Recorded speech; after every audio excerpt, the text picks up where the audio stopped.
All right, here we go. And here we go. We're Good off Lord. to the races. Trying out the new Let setup. us begin. The Trying new out the new setup. technology. Yep. We are doing this Wow. completely differently, and it will be amazing this time. And awesome and great. And there'll be no problems ever together. And it will rain puppies and Cheerios. I don't know, man. Like, I feel like puppies hit a terminal velocity and just go splat in ways that are just not great for, the house or the lawn or infrastructure. Honestly, I feel like it shouldn't rain puppies at all, but, that's just my 2 cents. Well, I was That's an never a image dog I'm going to lover. take forever to get out of my mind. Sorry. Well, Michael, that's why I own cats, because when it rains cats, they land on their feet. They're fine. Oh, yeah, you raise a salient Not point. always. Not Except for when they don't. Except when they I'm don't. a but cat that's short rare. right now. Oh, what happened? We had to put our older cat down. We had to put Stella down. Old age does that. Does happen. Old age, and she was shitting all over the house. And Well, yeah, no, that's not quality of life for anyone. Nope. yeah, and we tried everything to get her to not do that, and she just kept doing it. And But she probably wasn't doing well because cats despise being messy like that. Like, it goes against their very internal cat. The cats are very neat. Like, our kitten Grogu is so disgusted when our other cats do not properly bury their crap. He'll go in the litter box and make sure it's buried. Yeah. And just come out with this look of disapproval on his face, like, ah, y'all are nasty. yeah. So, R.I.P. Stella, Bella, Butterpants, and we will not see your like in this world again. She was a sweetheart, genuinely. Sweet kitty. Yes, I was very sad. We were all very sad. And there's one cat in the house, and he's suddenly very affectionate. Before he used to just run around and abuse Stella, and now he wants pets and scritches from everybody. Aw. So it's nice. Yeah, he's like 5 or Yeah. 6. I've got 4 myself, and interestingly enough, Alphonse, who's the cat I came into my marriage with, who I got right after I got this house, his old owners asked about him recently. Said, "Yeah, we realized he was probably around 10 years old now." I said, "Yeah, he's doing fine. Here's a picture." His life Wow. his life is good. He meows a lot. He does. Makes demands of me. Commits acts of furry terrorism sometimes. He's the union rep here for our cats. Teamsters. God, the cats went union. Andrew, whenever you have more than 2 cats in a house, they go union. Be aware of this. This is just reminding me of the Infinite Monkey Union story I wrote, which Mike gets like... I really should give Mike a co-write credit for that story, because Mike was the guy who came up with typing Bonobo's Local 43, which is in the story. And because I was talking to you about my idea for it, and you just came up with gold. Oh, thank you. And Most no, of the stuff you totally Bonobos- deserve... You totally Most of the deserve stuff co-writing credit, is my point. Most of the stuff bonobos are going to come up with is going to be porn anyway, but they write what they know. Yep. They write Weren't we what they talking know. about that like a podcast or 2 ago, about humans just like out bonoboed the other hominid species? More or less, yeah. We were discussing how both the Denotians and the Neanderthals were absorbed in because we were the slut people. Long and short of it. That checks out. Also, the gestational period was shorter, because they're pretty sure that for the Denisovians and the Neanderthals, it took longer for the babies to gestate. Yep. And a shorter gestational period is a evolutionary advantage in many cases. Though I don't know what's going on with the goddamn marsupials on that. When whatever they spit out's half formed and then climbs into a pouch, and I'm like, well, how is the pouch better than just keeping it inside? I don't understand, marsupials. You're weird. Even when you don't have nigh indestructible butts and cubic poop. It's one of those things that's probably just like aesthetics that don't cross over into species. I guess. Like, when I look at other simians, my experience is almost always revulsion. Like chimpanzees, monkeys, gorillas have a certain majesty to them. Like, I respect gorillas for the way they just strut around. I see a silverback gorilla, I'm like, yes, you go, sir. You are the king of your jungle. But every other kind of simian, I'm like, you're a disgusting copy of what we are, and you don't need to exist anymore, and why are you still here? So... Baboons do not, in fact, like other baboons. It's true. I've seen this. This is what I'm talking about. But that's just my aesthetic take, and I realize that I probably just have problems. No, you probably actually don't. Not wanting to fuck a monkey, I think, is a perfectly normal reaction. The problem is our primate relatives do not feel the same way about us, and in fact, given the opportunity, well, yeah, things be like things be, man, and it's not just the bonobos. It's not just the bonobos. People don't think it'd be like that, but it do. It do. Look, I think humans are just pretty. I mean, dolphins even want to fuck us, you know? That's so true. This is the best rabbit hole we've ever been down on this podcast. I just want it noted for the record. Dolphins are nasty. Let's move on. Dolphins are nasty. That's just facts. All right. So, this is we had a whole list of podcast topics when we met a few months ago that we were going to do. And we've done 2 of them. Yes. We did Wild Zero, and we did the one before that. This is all part of the plan. But tonight's topic is not part of the plan. No. Tonight's topic is complete randomness. Tonight's topic is like a sequel to 2 earlier episodes. And I have been told via Discord that you guys have thoughts. On the topic, which is the Sacred Crest. Yes, the continuing adventures of Grignr the Barbarian.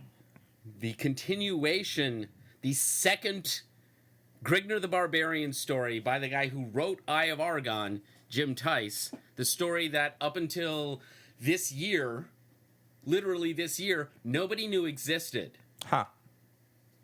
Nobody knew this story existed until this year, and then it just kind of popped on Amazon, and I noticed it because I look for things like that. Because of reasons. Because I'm working on my own Grignr the Accordion story since the retelling of Eye of Argon got done a few years ago, and since the Book of Parody stories got done right after that, I wanted to do an actual, proper Grignr the Accordion story, and then this year I discovered one already exists, done by the guy who did the first one, the majestically, mind-breakingly, fantastically wonderful and awful Eye of Argon, which we did. I will say, do you know how long after he did this, after he did Eye of Argon? Because I do detect some growth. 2 years? 2 years. Huh. 2 years. Eye of Argon was 1970. Okay. This came out in 1972. Okay. The backstory on this story... Yeah. The backstory on this story is that this was published by a guy named... I'm going to screw his name up. Walt Jessic, or G-Shock, or something like that. Walt, if you listen to this podcast, because I know you're going to, because I'm going to send it to you, and I screw up your surname, please accept my apologies. He was a high school friend of Jim Theis, and after Eye of Argon was published in OSFan in 1970, they did their own fan magazine. Oh. And in their own fan magazine 2 years later is when the Sacred Crest appeared in 1972. So Jim Theis was 16 when he wrote Eye of Argon, and 18 when he wrote the Sacred Crest. Gotcha. It shows. It definitely shows. That is the reason I wanted to do this podcast is because I was like, all the things that we laugh at in Eye of Argon are not in Sacred Crest. Like, all the things that are ridiculous are not in this story. This story has narrative, transitions, Mike. Yep. Transitions. There are characters that seem real. they interact, they do things that make sense. Yeah. The story is focused, it doesn't wander.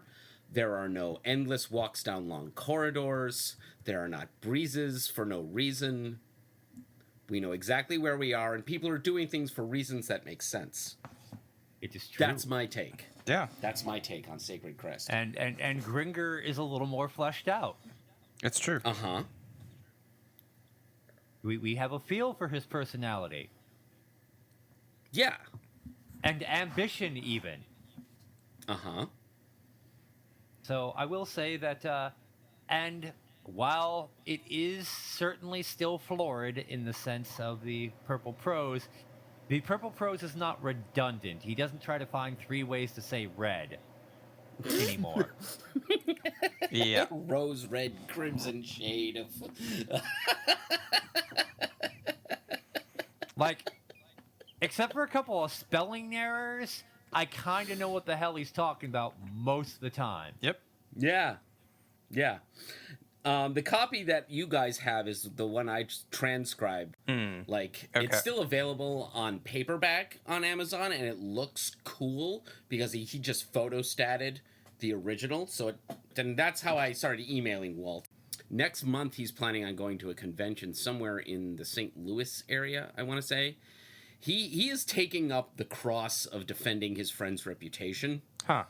He is he wants to resuscitate Jim Theis as an author, which I think is why he put the Sacred Crest out, because like you just said, Kieran, like, this shows growth. This is 2 years after Eye of Argon, and not only is this story not laughable, in many ways it works. It's still like a sub Robert Howard pulp sword and sorcery story.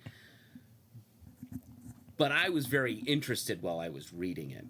I wasn't bored. I wasn't confused. I wasn't laughing. I was into it. I was concerned it might be overly long, and then I got through the story and saw that, oh, well, no, I was practically at the end there. All right, we're good. We're good. Okay, he quit while he was ahead, and before I anguished overly. Mm-hmm. Because Eye of Argon was a slog, man. Eye of Argon was a slug because so much stuff is happening. Here, You know, not so much. Yeah, this is... Yeah, there's not much. This is like a scene. Yeah. Far fewer... there's much less... what do you call it? There's essentially, sort of one setting for most of the story. You have the forest, and then like an adjacent area where there's a cave. That's it. Yeah, that's really it. And the story takes place after a battle, and it's a series of events that occur after a battle in which Grignr has fought. He has been a general, and he is trying to escape capture, and he doesn't escape capture. He puts up a good fight, but gets captured anyway. And That happens to him a lot. Yeah, It does. This time he got a whole army shot out from under him, which is not good. But that also happened to Conan, so it's fine. Yeah. I feel like there was a lot happened to and for and against Grignr in between the Eye of Argon and the beginning of this story. Like he did a lot of living. He did a lot of things in the in-between time, and we're sort of given a, sort of some insight into what that is. But, yeah, there is sort of an immediacy to him being on the run pretty much from the, from the get. I mean, we do catch him in situ, as it were. Yeah, and the story never really leaves there. And I will admit, in the opening of it, I'm reading it, I'm like, okay, I believe, is he comparing an oak tree to something else, or is he legit talking about an oak tree? Because I've read Jim's stuff before, and this might not be, it really is an oak tree, and okay, I'm seeing improvement here. Mm-hmm. Yeah, It's he's keening, but he's not keening as hard. You know, he is not.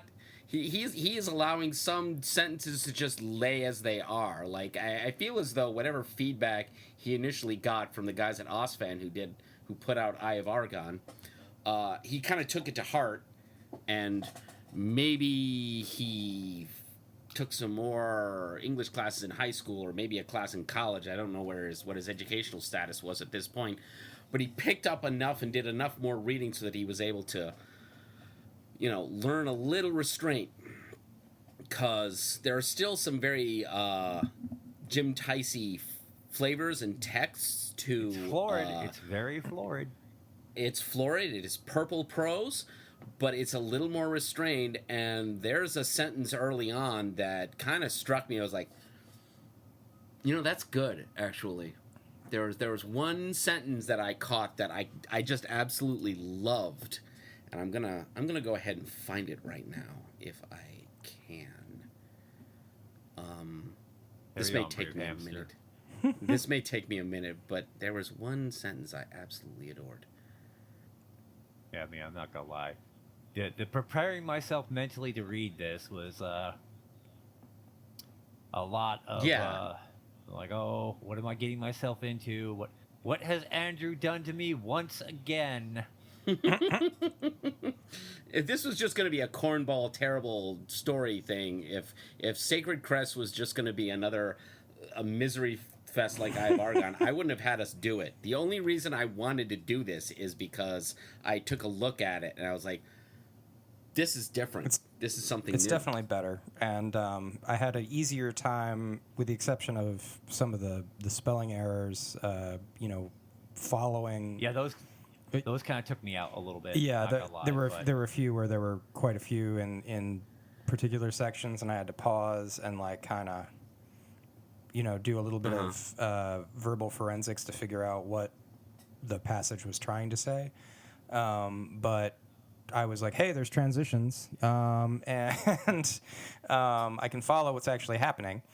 So that was pretty great. I sort of felt like overall this story was an example of less is more.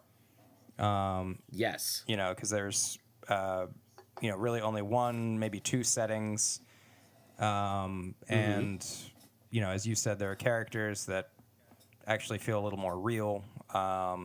Hell, it even has themes. Yeah. There are themes. There are themes. Yep.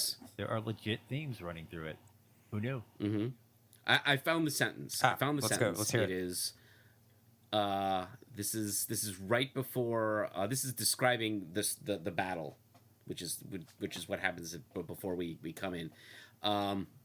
Through open split meadow and garish shaded wood, through fields of great high heather and sluggish babbling brook fled the outcasts, and after followed the hellish pursuit until meadow, wood, field, and brook gave ear to the howls of men clutching at transfixing lances and bloody stumps.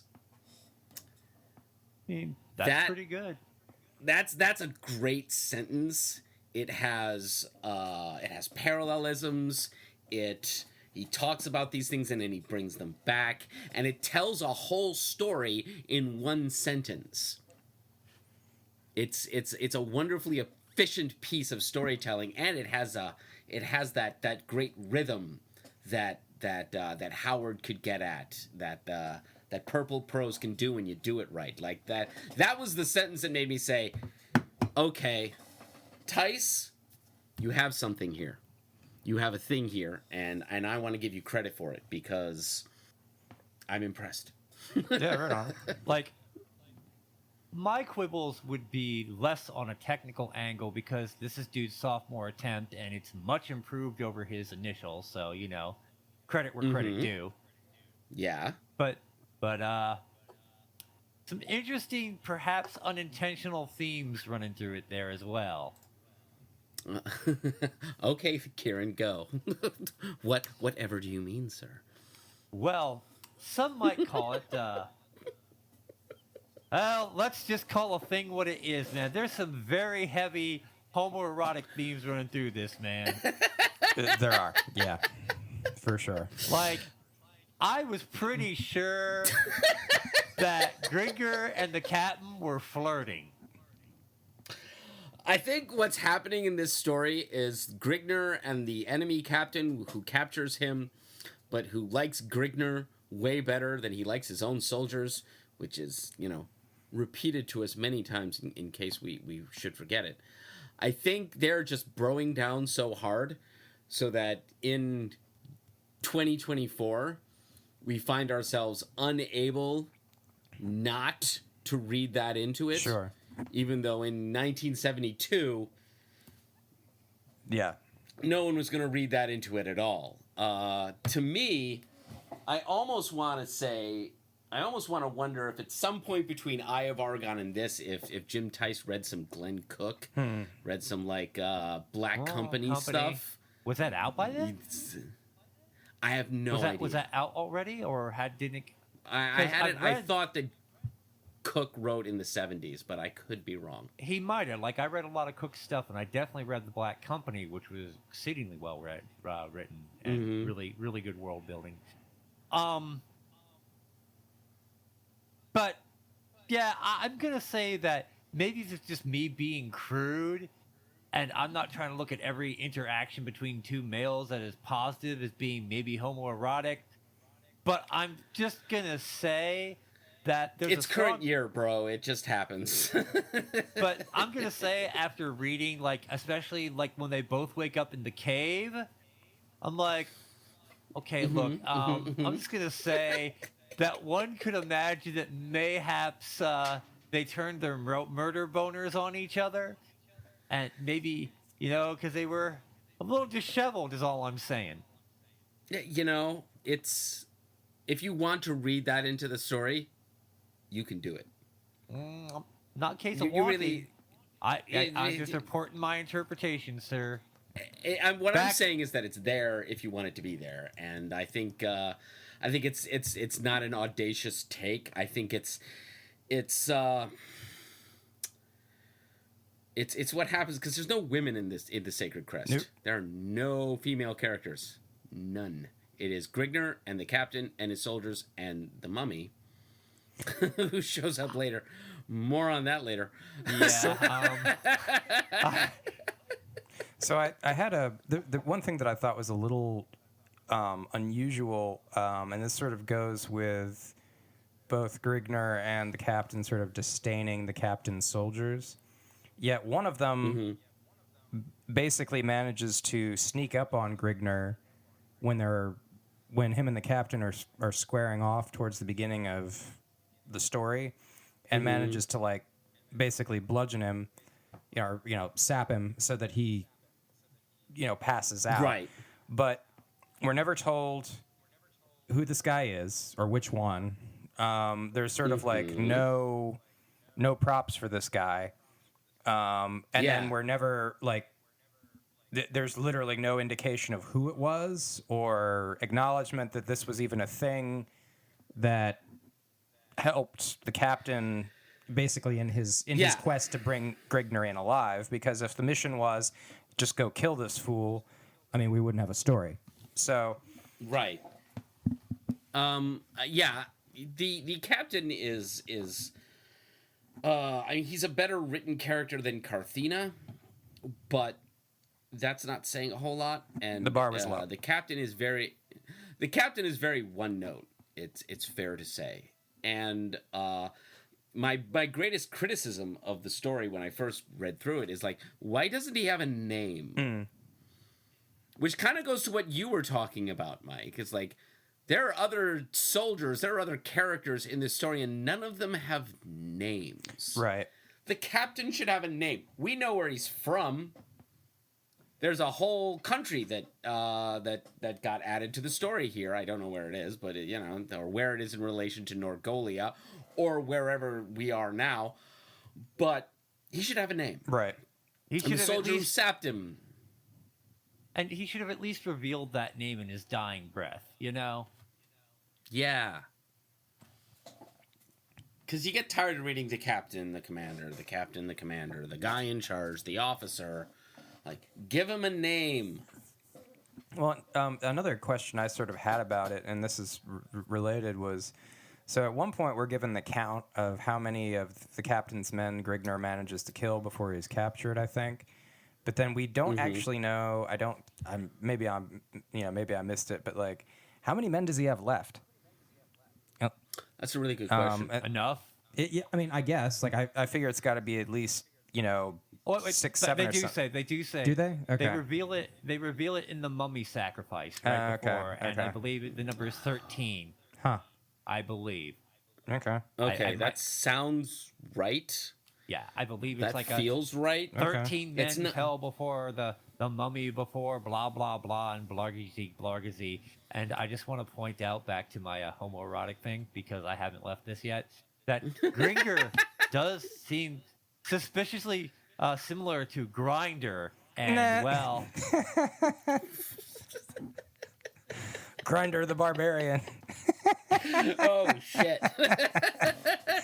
There's probably a whole web page where that exists. Yeah, Rule 43 or whatever. Yeah, no. So Yeah.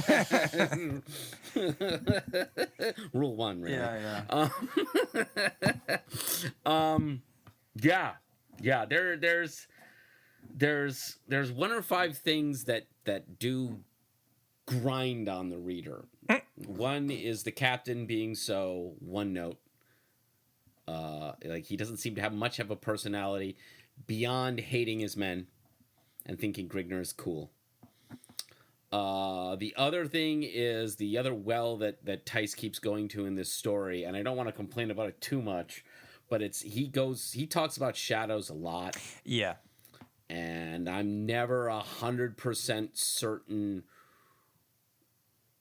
he might not What? have known the word chiaroscuro yet, so I don't even know that word, so I'm not gonna dunk on it relates to hard. shadows.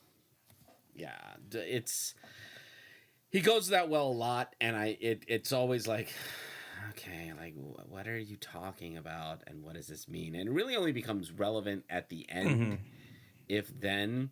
That would have been a place to show a little more restraint, because there's a lot of things happening in this story that are good.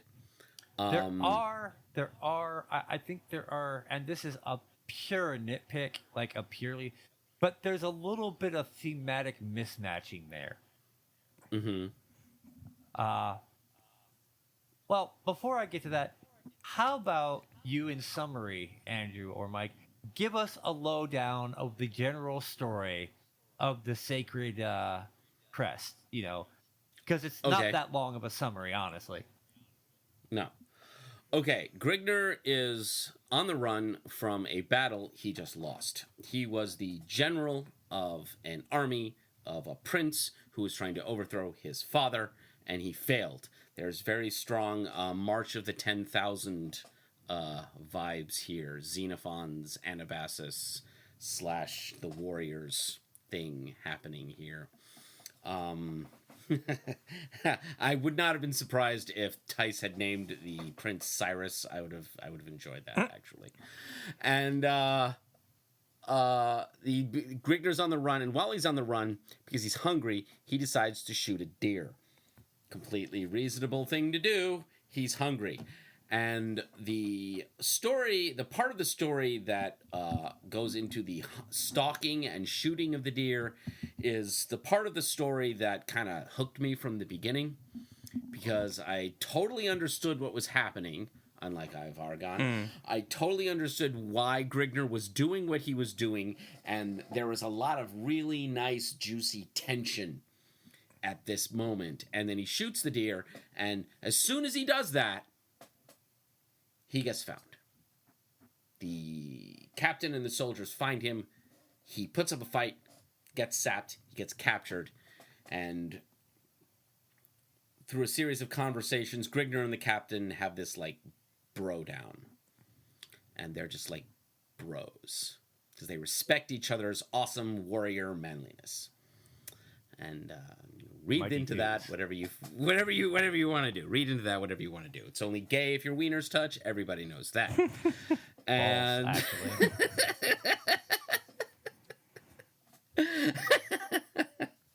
It's only And, gay if you enjoy sucking the dick, okay?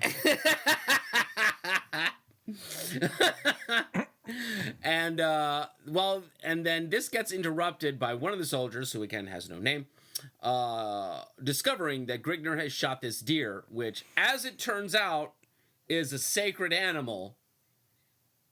Hence the story, the sacred crest.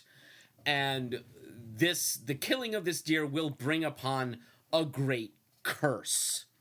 So there's no magical, mystical MacGuffin in this story. Grignr has violated a thing unwittingly, and there will be blood. So we go through some more, neither Grignr nor the captain believe this shit, because of course they don't. They both of them hate these soldiers, so they're like, shut up, you superstitious dork. It's kind of interesting to imagine Grignr being like, monsters, those aren't real. It's like, dude, the Eye of Argon nearly sucked the leeches out of your life. Like, okay, whatever. It's fine. And then Grignr and the captain get drunk, and they're in a cave. And then the curse comes forth in the form of a mummy who, as not a lot of people know, mummies have awesome mind control powers. And this particular mummy makes all the soldiers prostrate before it, and then he stomps on all their skulls and smashes them. And he's about to do the same to Grignr and the captain. He's about to kill the captain, choking the life from him, but they manage... How do they manage to wriggle out of this? Mike, do you recall? Because right now I'm drawing a blank. Go for it, Kieran. The captain pulls the mummy's full attention away from Grignr, and he is no longer enraptured by the gaze of the mummy, and is able to act at that moment. Right. That sounds right. Yes. Okay. Yep. And then the captain has already been choked to death, so he does die. And they have a last bro moment, and then everyone's dead except Grignr, and so he basically wanders off. Yeah. Yep. So here's now with that the necessity of that is so I can say a couple things here about thematically. First off, one sacred seal animal that keeps the evil way should never be a deer, because deer are dumb as fuck, accident prone, and die on their own real easy. Like, I'm just gonna say that a squirrel would have been a worse idea because they're more accident and death prone. But a deer is still pretty bad. These are minor things. This is just me nitpicking. This is a nitpick at this point. I mean, compared to what we were doing with Eye of Argon, this is a nitpick. Yeah, this is a goddamn nitpick. And then a mummy. You are correct. Mummies are not traditionally known for having mind control powers. That's really more of a lich than a mummy. I was not being ironic when I said that. The Boris Karloff mummy film from 1932. That mummy is like way more hypnotic than Dracula. Yeah. He can suck people's minds from like how he like controls the girl that he's interested in from like half the city away. Right. So like apparently mummies can do that. I think that's why Lugosi was so mad at Karloff, honestly.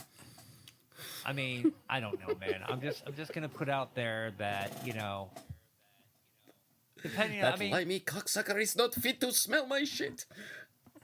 But that was such a great film. But also, like, Ed Wood was such a good film.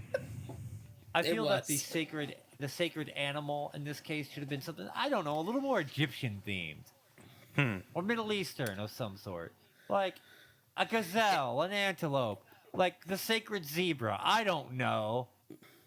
I mean, I think the whole deer thing is because like deer were an animal that like royalty would hunt, and there used to be rules about hunting deer in the sacred forest to keep the peasants out. And he's like smushing that with the whole thing about, you know, when Agamemnon hunts the deer that belongs to Artemis or something and slaps her priest around, and that's why he has to sacrifice his daughter in the Iliad. I think there's something like that working. I agree on a practical level with what you're saying here, Kieran. There is a precedent. I'm not gonna lie. There's a precedent, but we're nitpicking here because, we are. Because if they were giving out trophies, Theis would have gotten most improved for this sophomore. Right. Yeah. Like, outside the fact I have no great love of purple prose, I don't even like it when Lovecraft does it. I don't mind when, Edgar Rice Burroughs? That's the guy that did John Carter. Yeah, that's Princess of Mars. Yeah. I don't mind when he does it so much. But don't really care for it even when Lovecraft does it. Mostly just because Lovecraft couldn't imagine non-Euclidean geometry without shitting his pants, and didn't understand color theory either. So, have you ever seen? There was a YouTube video about like people doing Doom with non-Euclidean geometry, and it's really funny because it's fine at first, and then it gets really like nonsensical, and it almost gets to the point where you are touching the void of madness, and that made me think of that because they literally say non-Euclidean geometry, and it's not the most fun YouTube video at first because it's just like this nerdy guy at a podium talking about math. And right at the point where you're too bored to keep watching, if you just keep watching, he starts showing you Doom looking weird, and so you have to be patient for it. Okay. Noted. It's like staying awake for a lewd. All right. It sounds like what happens if you like take an Ambien and then you can't sleep. And then you stay awake. When you ride, and you're like, whoa. Ride the Ambien dragon. Now, ask me how I know what that's like. Oh, I don't think I need to ask here. Yes, it was after my motorcycle accident, and I had a lot of difficulty sleeping, and standard tranquilizers were not quite doing it. So my doctor at the time said, well, let's try an Ambien. And that generally worked till the one night it didn't. Apparently, I fared to terrorize my roommates.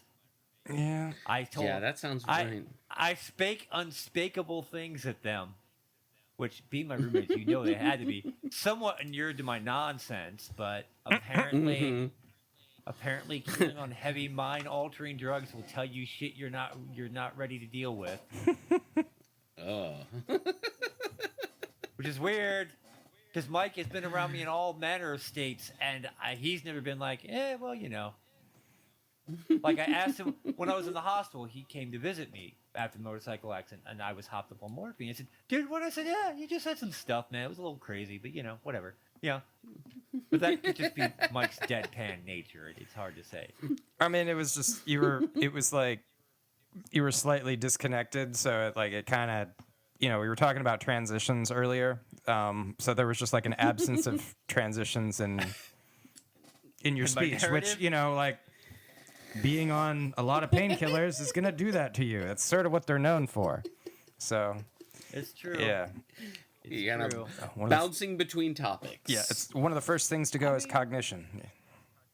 Well, to be fair, I did lose a day in there. Like, I cannot remember the entire day of my stay. So I mean, you're lucky it's only one day. Yeah, it's true. It's true. You could be on whole lost weekend action happening there. But yes, the point being is that Ambien. Apparently, Ambien is just one of them things that. Yeah, no. Madness is spake forth. Yeah, well then, maybe there's an author quality to Ambien that is yet to be tapped into. Maybe that's the next wave of weird fiction is to just like get cranked out on Ambien and let the madness spew forth. I'm not saying I'm going to do that, but I'm going to say that nothing of value will be produced. Maybe that's how they made Meet the Feebles. Do we know? Oh, I don't. Okay, look. Meet the Feebles is clearly a contract. Meet the Feebles is the deal with the devil that Peter Jackson had to make to be able to do The Lord of the Rings. Lord of the Rings trilogy. Okay, that is the price he paid. It was not his soul. It's that you must desecrate your art at a level so vile that none will be able to watch it without heavy sedation. And even then, I understand. they are touched in places they don't want to be touched. Yeah. Let's meet the Feebles. Okay.